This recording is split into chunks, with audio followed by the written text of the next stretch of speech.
Hello, and thank you for attending our session Assessing Assessments, delving into the pilot review process of academic assessment. We look forward to sharing insights into how the process of evaluating annual academic assessment reports helps strengthen the culture of assessment at Mason and the lessons we learned along the way. If you would like to continue the conversation, we encourage you to reach out to us via the contact information we list at the end of today's presentation. You can also join us at the Innovations of Teaching and Learning Conference on Tuesday, September 21st from noon to 12:45 p.m. at the Q&A session on Demand Group A.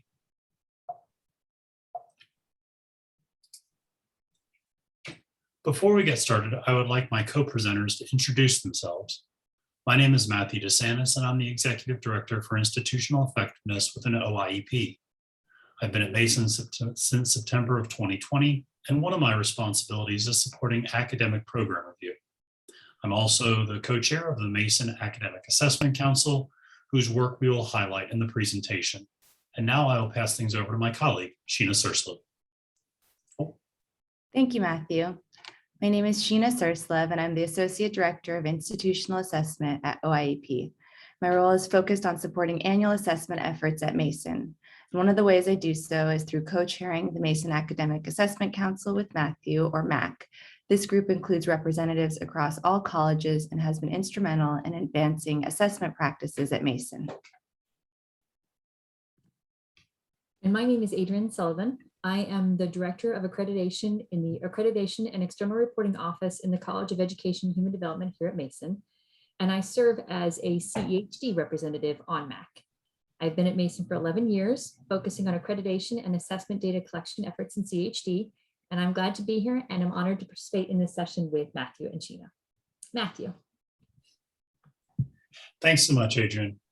By the end of our on-demand video presentation, we hope that participants will be able to summarize the reasoning for implementing an academic assessment process, draw connections between teaching and learning with annual program assessment, and finally, to illustrate the institutional progress towards building a culture of assessment, which is our ultimate goal within OIEP and MAC and broadly at the institution.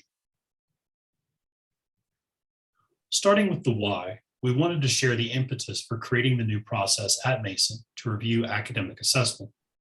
First, we wanted formative feedback to be a kicking off point for dialogue and a means of prioritizing improvements in assessment. This process was also illuminating for us to be able to create tailored support resources while acknowledging the exemplary work of our colleagues.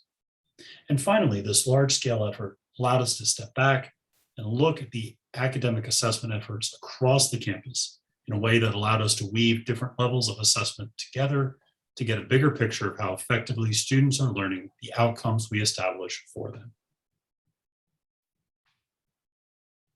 Additionally, we encouraged units to use annual assessment as an opportunity to connect with academic program review and engage in assessment that already reflect the planning efforts within their area. It's critical for units to understand how they fit into the larger framework of assessment at Mason, and having them tie their annual academic assessment work to the 7-year cycle of academic program review, external accreditation efforts, as well as linking their outcomes to the support of the strategic plan was a way of building efficacy and engagement as to the importance of annual assessment. In much the same way a program might map student learning outcomes throughout their curriculum, so too could they map their learning outcomes up to the broader institutional initiatives they support. Now I'll turn things over to my colleague Sheena Surslev to talk in a little bit more detail about the process. Thank you, Matthew. The following categories of mission, curriculum map, student learning outcomes, methods, results, and improvements reflect the data our campus collects for each academic program annually. And in the next few slides, we'll give a brief synopsis of exemplary attributes for each category as reflected in the assessment plan feedback rubric that's also provided in our session materials.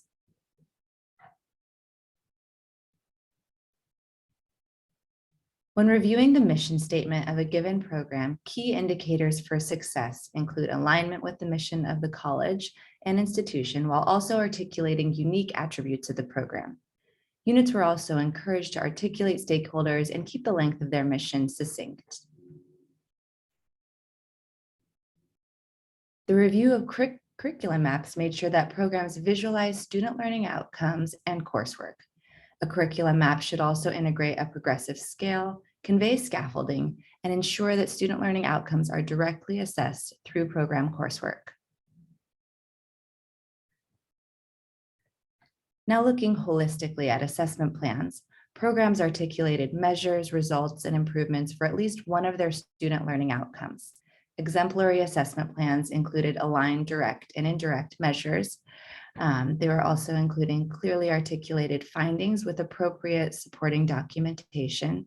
And finally, a description of relevant improvement plans and actions to support student learning and continuous program improvement. So as a member of MAC, I participated in a 3-member group to evaluate these annual assessment submissions of academic programs. My wonderful group included me, Director of Accreditation in CHD, Dr. Shannon Davis in her past role as Chair of Faculty Senate, and Dr. Rick Hess, the Director of Analytics, Assessment, and Accreditation in our School of Business. So we met initially to talk about our approach of reviewing each program submission and which programs we were going to review and how we were going to review them. We tried to keep the role of the reviewer central. Essentially, we were pretending to be outsiders like SAC COC reviewers coming in to review programs we knew nothing about.